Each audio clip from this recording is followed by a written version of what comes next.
Maybe something like Slider's banned already. That's the other go-to minus armor hero. But we don't really know where their draft is going to go yet. Troll Warlord, Monkey King.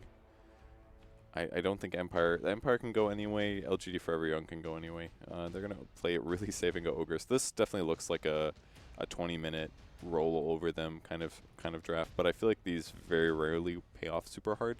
It's not like they're hard committed to it yet, but it looks a lot like that at the moment.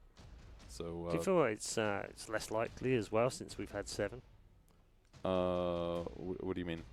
Since the big patch came in at the start of the year. That The 20-minute stompy kind of picks work. Seems less likely to work since 7 for me. I wouldn't say it's because of the 7.0 patch, I guess. Maybe things like shrines help counteract that a little, I suppose, because it does give you some Roche control. So maybe that's why. So even if you lose all your outer towers, you can still actually get on the map a bit. So maybe there's some things like that add credence to that. But I wouldn't necessarily agree. I don't think talent trees affect it. Maybe just the shrines at most. Oh, I don't know. I feel like Ice Frog is starting to move towards that split push lineup. I mean, with the tower buff on the armor, with heroes standing around it now. Yeah. Yeah, a big Alliance fan, Ice Frog. Wants it back. Is that too dank? Is that too old? We'll move on. Yeah. I wasn't aware that anything was too dank for Sir Action Slacks. Wrong panel. Let's keep going. Your brain is in the stream 2 right now. Stream 2. All right, so predictions for this next pick out here. Let's see. Oh, you know, could have been smart, but I was going to say Disruptor. Yeah, the funny thing is PPD mentioned this as well. Team Empire absolutely love Disruptor. CIS teams love Disruptor. Well, he's so good at positioning, too. I mean, he can just control the team fights, make sure that it works. And the Shadow Shaman coming out. That plus 50 damage, baby. This could actually be Shadow Shaman mid, draft-wise. It kind of looks like it right now. There's 0 chance. Come on. I mean, if they're going for a 20-minute game, it's not a bad thing to put Shadow Shaman mid, because after 20 minutes where Shadow Shaman falls off as your mid, you don't care because you expect to win or lose by then, right? That is true. You certainly don't care if you put Shadow Shaman mid. That is true. If he goes mid, I will not be on another panel for the rest of the group stage. I think that's fairly likely anyway. After this, it's been not good, guys. This That is was the tryout. Sorry, what was that, Ice Frog? No more Sir Action Slacks Okay, ever? great. Okay, well, no thank problem. you. All right, but anyway, so recently did get buffed. Wings did try him out on Group B. It was not successful. No. At all. Lost both games. But Shadow Shaman, he's got that right-click potential. Got a little bit of push. PPD says he loves it. Oh, no. Oh, that was a good pick. Oh, That was such a good pick. Oh. Combos with the Troll Warlord Empire. ulti. It does a ton of magic damage with shrapnel. A team after my own heart. You like Sniper? I played tons of Sniper at the start when I first picked up the game. Ugh. You would. FPS players. Straight to Sniper. His range was insane back then as well. Quake It's still players. But let's talk about uphill defense. You got Monkey King into Sniper and Disruptor. How the hell do you push uphill? I'm not sure. Vision. I'm not sure. Vision from the Monkey King. Sniper picks everyone off. I mean, I guess they've got swap at least. That's one good thing going their way, and I guess a bad This Incumbent is can run the others, craziest draft we've had amongst a lot Vision of from the crazy Monkey drafts King so far today. Picks everyone It's off. a little weird. I guess they've got swap at least. That's I one mean, good thing Sniper going their can do way, and such I guess a good bad Incumbent This can is run Vision. others. to those Serpent Wards, man. I mean, we haven't had It's a one of the Disruptor today. issues. We haven't had a Troll Warlord today. We haven't had a Sniper today. Haven't had an Ogre today. Seriously? Yeah. Huh. Shadow Shaman has only been in 2 games, and both of them were the Wings games earlier on. Abaddon we've seen a couple of times now. Venge a few times. Monkey King, I think we've seen 4 or 5 now. Quite a lot. I think he's been in, It does feel like a lot. feels like 75% of the games or something like that. Mm. It's quite often. So last picks here. They have pretty good counter push right now with Sniper, Troll.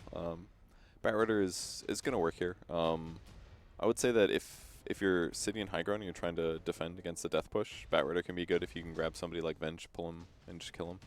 Because I feel like LGD Forever Young is kind of heavily in on their Venge not dying right now, considering he's the one that can swap heroes out of position and stuff like that. So this is going to be a PA mid, I guess, is what it's going to be. So not a 20-minute push lineup with Shadow Shaman in the mid. Unless it's PA Sport, you know. I was right, bro. Got you again. You were right. You're right. PA, is that a good choice here? I mean, I feel like they have such a huge amount of ability to shoot her down before she's able to initiate anybody. No, they picked her, I think, so she can match up well against the sniper mid, because it feels like Shadow Shaman mid versus Sniper. Sniper would have just gotten 8 kills for nothing. So, yeah, it might have been laning, might have been both, might have just been you right. But there's only one way to find out. There is only one way to find out, and we're going to let Sir Action Slacks, I don't know, fight it out to the death with Kevin over who's had the best draft, and send you over to our commentary team for a very weird set of drafts for game number 2. Absolutely, Paul, and a very exciting set as well. I mean, Empire, Troll, Sniper. I mean, we all remember the glory days of Dota, don't we? Yep. Troll, Wonderful Sniper, days. every game. Empire. They're trying to bring it back, I mean, and they're making it even more fun. They're doing it with Monkey King Gods, the hero that everyone loves. I mean, this is just, it's a lineup of love gods. Yeah, I mean, Troll Sniper is relevant again. Team Empire is relevant again. When was the last time you could say that? I don't know. It's been a while, but here we go. Here we go indeed. And in return, of course, we're seeing LFY trying the Shaman. They've said, Wings, you couldn't do it. We can. You know, they're going to try and give Wings a little lesson in how to play the old SS. We saw, as Panel mentioned, twice already today. 2 losses. Quite a bit of a different draft, though, that LFY are trying it out with, as we've seen with this PA, Venge, Aber, Ogre. Very, very exciting indeed. And it's going to be interesting to see, because it does feel, overall, the Empire's lineup, I mean, Troll, Sniper, it was powerful. It's still going to be strong now. And Troll Monkey King, that is just a whole nother level of pain. With the battle trance, the stacks building up. Well, definitely. I like Ogre as a support a lot better against Monkey King. I feel like Bounty's too squishy and too easy to scout out. Bounty, unlike Ricky, does not permanent invis, so he often has to pop in and out, and you often catch vision of him. You see him. He runs into mana problems where he's often going to be visible to Monkey King. Ricky always invis. Ogre not invis, but super tanky. He's not a hero that you want to be jumping on, really, as a Monkey King, because he's just going to turn and fight you back. He's got 8 armor at the start, so you can't really fight him all too easily from the get-go. We'll see if Monkey King can repeat his career shenanigans from game 1. I do like that, though. I think plays. that they've seen. He came round past the wall. I think they pinged on that area, and the PA in specific, he pinged there, and then he pinged the courier. He was like, "There's someone here, and he's looking for this." Yeah. So Monet, I think, from those pings, knows exactly what's up. So they should be prepared to kind of play around and be very careful when they get the courier going towards that mid lane. Not even bringing his tangos out. For one, doesn't necessarily need them from right away, but also obviously worried about where that Monkey King might be, and will not be letting any courier sniping shenanigans happen just yet. But yeah, PA, as mentioned by Purge, definitely a good lane matchup against the Sniper. One of the better heroes to get on top of him and just be like kind of a pseudo-hero counter as well. So definitely kind of the player to look for as far as LFY to have a good game if they want to take down Empire here in game 2.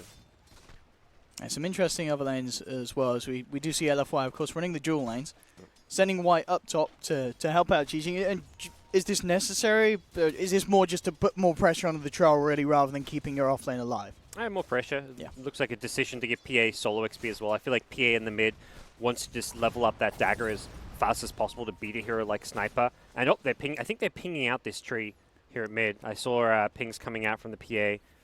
Yeah, lots of pings. They know there's a tree there. Do you go kill him? That's a first blood right there for a support. Pick up a TP on a support.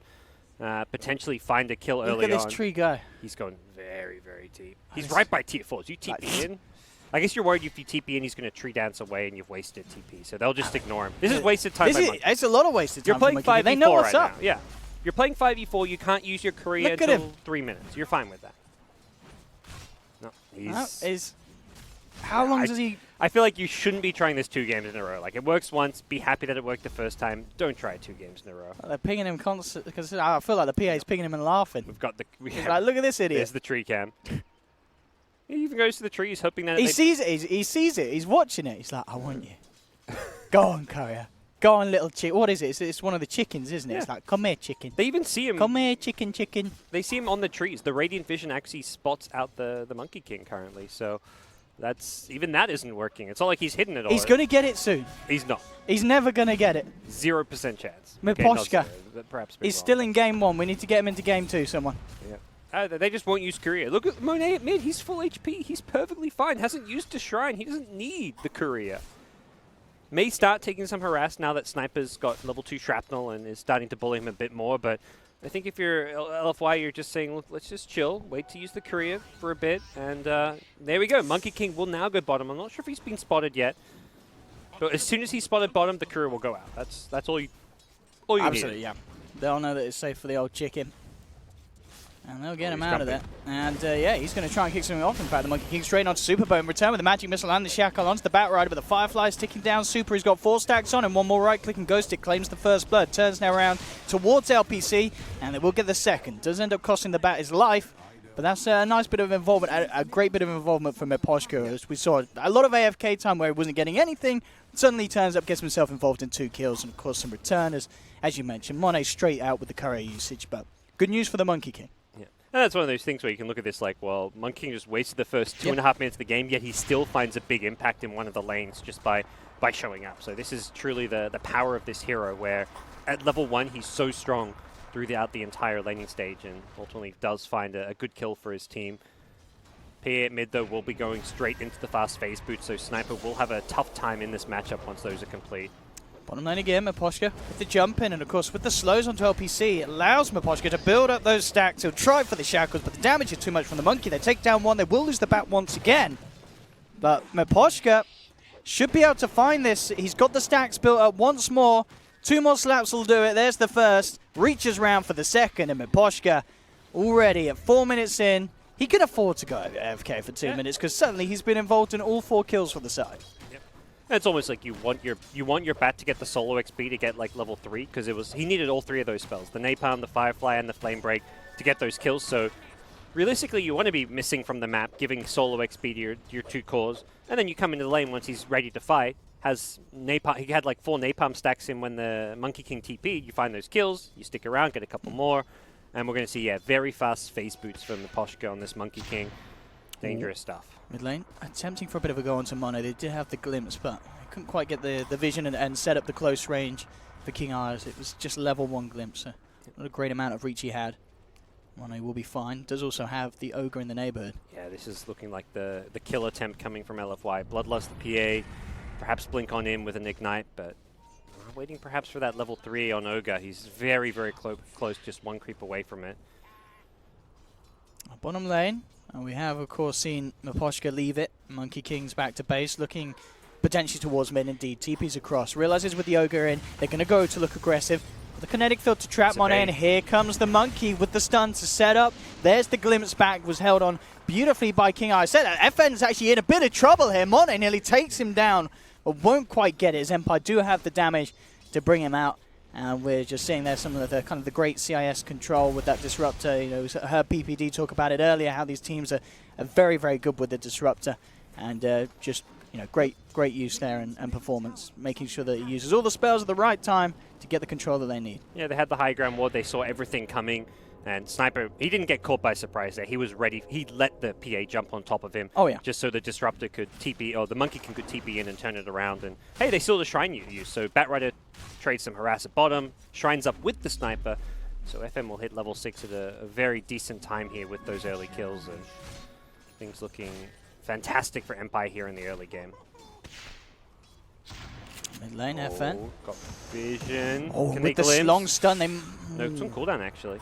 Oh, okay. We're still a couple seconds away, and also still just level 1. Feels like they need that level 2 glimpse for that bonus range. I'll look to chase down Miposhka here. White on the tails. They're bringing in the wraparound from the Shaman. Miposhka could be in trouble here. He can't jump anywhere with Ignite, ticking him down with a jump forward from Monet. They will indeed claim the kill. Finally, bringing out that Monkey King, and Monet getting himself a nice bit of a cash bonus as he ends that killing spree streak. Early on, 6.5 minutes in, getting that. And that's a lot of money for the PA. Yeah, it was a pretty big streak to have this early on being ended, so definitely nice for the PA.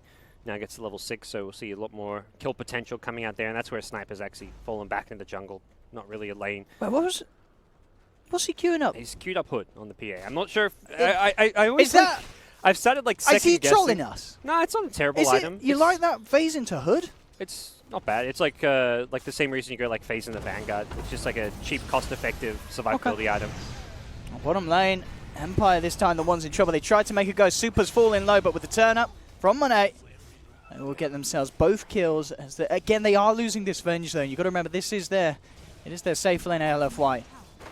But at the same time, I guess if the Venge suffers and the PA benefits, you're still kind of happy if you're LFY, because you've got money to provide that carry potential that the Venge could be lacking with this amount of pressure that he's received in the early laning stage. Troll is getting more or less free farm at top lane while this is all going on, so that's perhaps the bigger concern, that Troll's free farming while Venge is getting contested. So across the board, Empire's getting a lot more farm. Their 3 cores all having a good time, whereas for LFY it feels like just the PA's doing well. The offlane Abaddon's doing not bad. He's not really been pressured all too much, has managed to get phase boots, decent time on his level 6. He's just going to jungle it up, it looks like. Bottom lane, jump in onto White, Ghostic and Maposture looking to make quick work of the Ogre, and they'll certainly do exactly that. Easy kill. The mastery stacks are built up. Maposture would love to try and go for a second kill with those stacks, and he has his eyes on Super. Super has got to be very careful. Throws out a magic missile onto the bat, and indeed is keeping his distance. TP in from the Ogre to provide the backup that Super is certainly going to need if we do see Maposture try and go for a play. Doesn't look like much will come from that. PA's just wanting to continue farming a bit at bottom. When you get this hood, you really want to fight. It's like a 325 damage. It basically adds 325 health, as well as blocks some good damage. There we go with the swap. Try and initiate onto the Batrider. They will get it, but Posture just goes for the Primal Spring TP out there, straight in front of their noses. He'll actually escape, and in fact, that play there keeps Ghostic alive. You know, immediately we saw the stun from the Monkey King come out for the tree line, cancelling the shackle. And it allows Ghostic to get away with the Firefly. So nice bit of play there from the Monkey. And that was the PA's TP bottom, so they were really hoping to get both kills. When you commit 4 heroes down bottom for like a 4v2 scenario, you're definitely not expecting to get nothing out of it. And that's the case for LFY, as they will have to fall back a little bit. They continue to get out farm. Sniper 4k net worth is the leader for now, and looking for a kill on this pesky Abaddon at top lane. Well, certainly one of the trickier targets at this stage of the game. Well, one that you're going to have to work a little bit longer to bring down. Of course, level 6 with the ult available. But they'll give it a shot nonetheless, trapping him in the field. But again, I mean, they can bring him down to the ults at least once. Actually, with the glimpse back, they can certainly have a good shot at taking him down again. And they have it. Again, King R with the control that Empire need to find even the trickier kills at this stage of the game. Ghostic is going in incredibly deep, and only just because he's found Super. Again, had about 4 stacks built up on the Venge there, getting caught out. LFY will look to try and make a play in return. LPC, he goes out with the shackle then, but he's like, oh my goodness, that's a Monkey King with a big old stick. I can't afford to do this. And you're a support immediately ogre backs or away. shaman, like you're like, we're 2 supports fighting a Monkey King? Get me out. Even if it's a support Monkey King, this guy is as strong as a core in the early first 10 minutes of the game. He is incredibly powerful. 17 one-charges. You do not want to mess with him. And he'll get back to the safety of his trees. So Empire's good start continues as they find whenever you're finding kills in like 2 different lanes at the 10-minute mark, you know things are going well because you can kind of split your resources. You're finding picks while you farm. It's when you have to like commit 4 or 5 heroes to a lane to get 1 or 2 kills where you're like, well, you got kills, but you had to 5-man very early on. They're finding kills all over the place without having to do that. And mid lane, there's the setup again as PA taken out. Another big kill for Empire. We are seeing just the actions and that Maposture is causing. He's been involved in, I believe, 9 of the 10 kills. Incredible kill involvement. And just something that we don't really see because Disruptor feels like isn't really a hero, but that a lot of other regions favor. But just stuff like that long-range stun, allowing the Disruptor to just lay down the Static Storm. It's the catch potential of Empire at this stage of the game is pretty ridiculous. And they're not done. This mid tower, like anyone coming to defend this one will get seen and scouted by the Monkey King from behind likely. They are swarming this LFY, showing they want to make a defense, but... Well, I mean, yeah, White's come forward. I mean, Posture is looking at the back lines. He's looking to try and help out FN, who's been jumped on by Monet. Troll in trouble. Chappie hops out of the axis, looks to head up back to the high ground. Can he get himself out? Xijing is chasing him down. Will be knocked down to low ground by a beautiful flame break from Ghostic, but it doesn't matter as Monet will jump forward and clean up the kill. Meanwhile, LPC actually solo split pushing the top lane, so that was a lot of Empire heroes mid. They don't get the tower. Looked like Maposture just wasn't in the best position to fight from that high ground. He was too low in HP.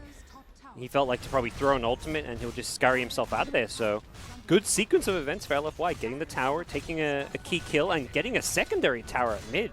They're very strong when they kind of hit their strike here. They've got Bloodlust. Venge is a very good early game fighting carry. Abaddon, same thing as well. All you need is he's going to have like 3-4 points in the shield with the passive, a fast Helm of the Dominator to add an extra neutral creep to the mix of things, and it will be a very scary LFY 5-man as far as their ability to take towers. So while PA is kind of a late game carry, also fights very well early on, and the itemization going for the fast hood really suggests that they want to fight as early as possible. Oh, man, we can see really kind of from the net worths at the moment for the individual heroes. It's pretty close, really, across the board. We're seeing pretty much both mid laners in a similar position. You can see from the overall graph how it's only slightly, very slightly, really, 2k or so in Empire's lead when it comes down to the gold. So this game, very, very close. Even with Empire having the favouring kills, we're seeing the tower push from LFY, securing themselves the mid and the top, and Empire still themselves yet to take a tier 1. They're going to make their next big move, looking for this troll again. Troll's definitely a hero you don't really want to fall behind on too much. Isn't a carry that wants to really be playing comeback or trying to farm to get back to the game. So much trouble there. Very little he can do, almost certainly, against the lockdown that LFY have. There's the Shackle. They got a magic missile and a hex if it's required to bring him down. And, well, they might want to hex him because he is bashing up this Shaman. But it's all good at the end of the day. The crit comes through from Monarch. But Shaman takes a few cuts to the faces. They did kill Ogre mid, it looks like, and took the tier 1 tower? Yeah, the tower went down, and then they got the Ogre, so Ogre probably should have just been letting that tower go, but ultimately not a big kill to be giving up. LFY is still kind of sticking around in this jungle. Poshu's going to have eyes on them, and Empire are around Monet. Looking at King R. King R has the Static Storm, and in fact, Monet's going to jump in, and immediately there's the lasso into the Static Storm. They look to turn it around. They try to bring down Monet. He has this hood, but is it going to keep him alive here as they bring down one? They're looking for more with the Assassinate onto LPC. The Infused Raindrop will be burst. He drops the wards and turns with a Shackle, but Miposhka with the ultimate forcing LFY to get the hell out of there. They've lost the bat. White trying to come in to save Xijing, and Super will pay with his life almost certainly as Empire chase down another. As Empire will come out on top of that fight, getting the big kill at the PA. PA just went a bit too ham there. I think you want to be... Oh. Okay. Oh, okie dokie. Be a kill. All right. Certainly LFY. Nice. Well, that certainly makes things a lot better. They may have lost a PA, but they just picked themselves up a free sniper. Yep. Nice ward there. Probably a bit of a telling sign for the sniper. Oh, was he actually trying to farm the Serpent Ward? So maybe they don't know it's warded. Yeah, he may just think that that he was giving vision away himself from farming those, and a bit greedy from FN, but ultimately nice little catch from LFY. They lost their PA early, which I still feel like is an ongoing problem, that you can't just keep throwing your PA's life away. He's keeping up in farm, though. Yeah, as absolutely. We can see. And yeah, this hood doesn't help you farm and all that, but I think it is going to be an item that's going to be good at... I guess you're ultimately going BKB, so it's not like an item you want to have. Like, having hood and BKB together is kind of counterintuitive, since one gives you magic immunity and one gives you magic resistance. Ultimately, if you're BKB, it doesn't matter if you have a hood or not, but it just helps get him there. And I think LFY knew they were going to look to fight very early on. You don't want to go first item BKB. Hood is much cheaper as well, so all in all, the item definitely can work, although we didn't see it that last fight because they threw more than enough spells to kill him regardless of what items he had. Yeah, I mean, and at the least, I guess it just provides that extra bit of sustain with the health regen, so we can go around the camps and still be topped up, ready to fight. Bottom lane, moving in onto the Abaddon. He does have the ult at the ready.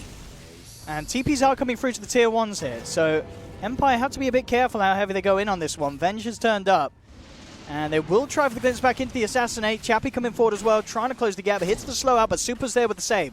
Swaps back the Abaddon, will pay with his life almost certainly. The Static Storm kinetic field gets dropped down. Empire will take the kill on Avenge. They're looking for Xijing. Can they cancel this TP in time? They've got nothing. The Abaddon's out. But it is a 1-for-1, as elsewhere across the map, Monkey King did end up getting taken down. Yeah. Not too bad to lose a Monkey King. He's kind of fulfilling his purpose, which is just playing that scouting 4-position hero. Find what info you can for your team, get some wards down, but gets punished in the process of doing so. But losing the Venge to save the Abaddon, not something that I think Super's going to be too pleased about. Was hoping that he wouldn't probably get caught on the way out. Roshamp hit with Serpent Wards. It's been scanned out though. Empire fully aware of what's happening. Oh dear.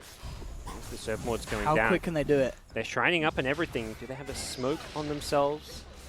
I'm not sure. I mean, they scan right by Roche, so they definitely have a good idea. But this Roche will slowly drop in.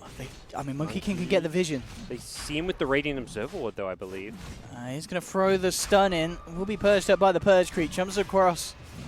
So safe for Tree. Empire will have time to head in. The Roche is falling incredibly low. Flame Break comes out. They're looking for the Monkey King ult. Can they go for the steal? Straight in. There's the lasso. They've got the control. They won't take the kill, but they will take the Aegis. Ghostic picks it up, and the damage here from this Maelstrom sniper just peeping through the lineup of LFY. Assassinate there with a 360 no-scope. FN picks up an ultra kill. And LFY, the full 5-man, hit the decks, and Empire just turning up at the perfect time there. They didn't get the Roche kill, but they get the Aegis, and they get themselves a team wipe. Yeah, great job from Monkey. Just throws a stun to just kind of disrupt the Roche and set things up for his team. Back gets in there at the perfect time. Look at the damage FN did as well. 4.5k damage. What? Who else even did any damage? I mean, it's insane. Just how much that Maelstrom was doing in that fight. He must have got a proc every hit. Yeah, I think a good maybe half of that damage was even the shrapnel as well, because he had that on top of 2 or 3 heroes. Let's have a look. Let's have a look here. He procced the Abaddon ultimate early, which makes a big difference as well, since Abaddon didn't really have that to soak up any damage in the actual team fight. By the time the fight broke out, Abaddon ultimate had already worn off. So I mean, this fight was just way too split up and discoordinated for LFY to achieve anything. Well, there we have it. Definitely at least 4 procs there, and a very sweet little finish from FN to get that final kill.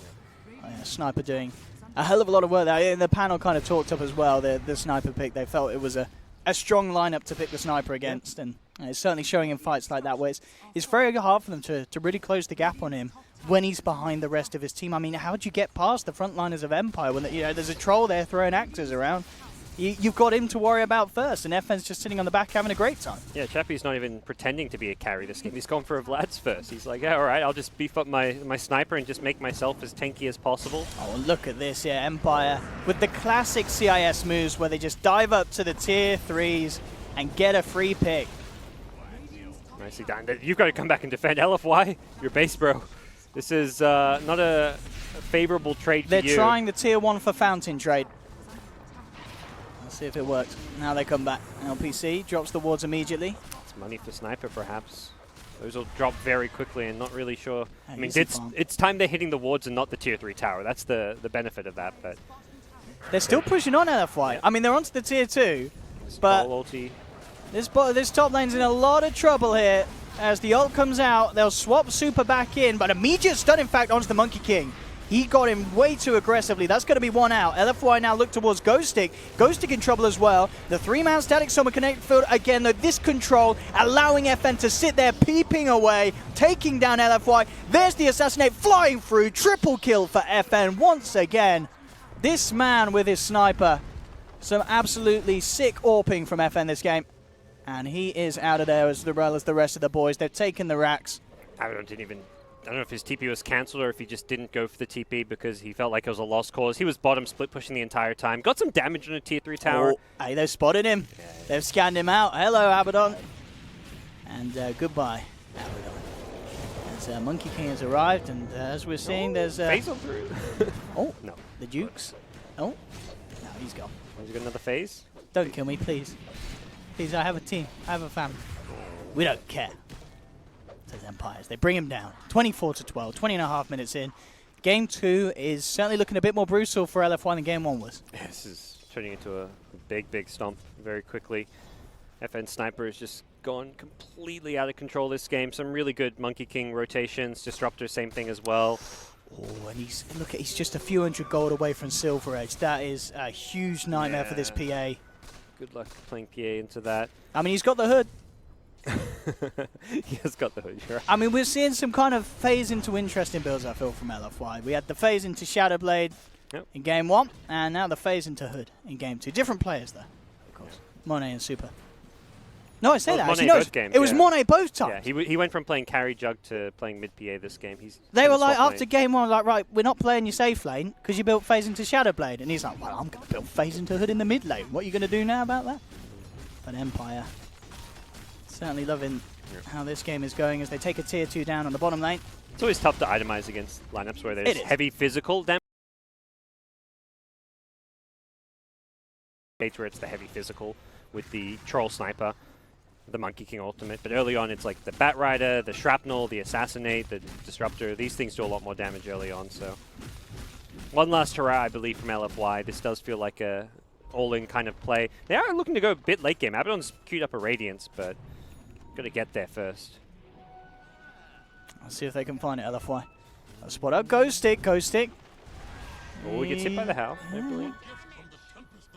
But also no swap in range. Yeah, looks like they will avoid this smoke gank, and that's Ghost Stick wants to come back in. He's going to see what he can find, and indeed he's found one. Brings White back on the Ogre. And that'll be one. In fact, Super running straight into the middle. Oh, he's gone for the suicide swap here, and it's not going to pay off. He's out and down. Miposhka on the back lines, looking towards the Shaman. GG's called. It's all too much for LFY, as I think it was already GG when Super just ran in and decided to swap his way out of this series. A 2-0 for Empire. Game 1 looked pretty good. Game 2 looked even better. And they've got to be feeling great, as we kind of talked about, well, the panel talked about before the series. This is a team turning up to a LAN, I believe first time at this iteration. And LFY, arguably not a team we would expect to be the biggest of challenges, but still, it's got to feel great, turning up as a lineup and performing like this in your first series at LAN. Yeah, I think people looked at LFI not as one of the top contenders of this group, but similarly, there was a lot of question marks around Empire. It's like, well, For sure. Who's favored to win this series? It's a really completely up for grabs for either team. Empire taking the CIS slot over VP, since VP had all their connection issues and didn't really get to play the qualifiers. And the end result is Empire representing the region, and we don't really get to see Empire much of these big tournaments because it's always VP who wins CIS qualifiers, or if there's a European qualifier, then it's Liquid or VP or some other team. So haven't really got to see Empire play on LAN, but they showed they can compete with some of the top teams here. It does get tougher after LFY, but definitely the way they played, the way they won that convincingly is good signs moving forward. It is. And, well, we'll be able to see, of course, as the day goes on, some more action from Empire and LFY, see what kind of routes that they take. But Empire, first series, first showing here at DAC, and very impressive at least. We'll head back to the panel to hear what they have to say about that match. Yes, thank you very much, Owen. Yes, a very impressive display from Empire. There were question marks for both Empire and LFY as they came into this tournament. I think we've had some big answers for the CIS team. Back at the panel with PPD and Kevin. We'll start with you, Peter. What did you make of the whole series? Very impressive from Empire. Yeah, Monkey King was probably like super impressive. He got a ton done in the early game, and we saw how effective it was into the mid game with a good start. Yeah, and Sniper. It was a good sniper game. It was a good sniper game, wasn't it? All these like squishy, semi-low HP supports that kind of need to stand in a dangerous position, and Shrapnel just eat them alive, basically. Yeah. So pretty straightforward. FN obviously really showing good performances on the mid lane. He outfarmed last game on Magnus. This game, he outlaned consistently against the PA, forced his opponent into a fast hood, which didn't work out so well. But really, it was these first couple of rotations here for the Monkey King that actually really impacted the lanes and pretty much took this early game core, which is the Venge, and made him just mediocre at best, which is kind of what we normally see from Venge carries. So all those good rotations really made a big impact. A lot of really good Disruptor ultis as well. I think the Disruptor did a great job guaranteeing kills on the Abaddon in the safe lane, setups like these. It just made all of the annoying things that LFY had with their heroes look very ineffective, and I think LPC played very well in the Shadow Shaman. He had a lot of good clutch moves like that, but it just really wasn't enough for them to win team fights. Yeah, Peter, you mentioned the Disruptor at the start of the day, something that the CIS region are very good at, and if you give it to them, they tend to win.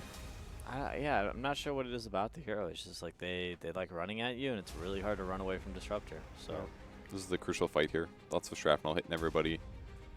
Monkey lasso too, and then took the Aegis. Oh, did he? Okay. Yeah, and then instead of PA getting the Aegis, PA just died.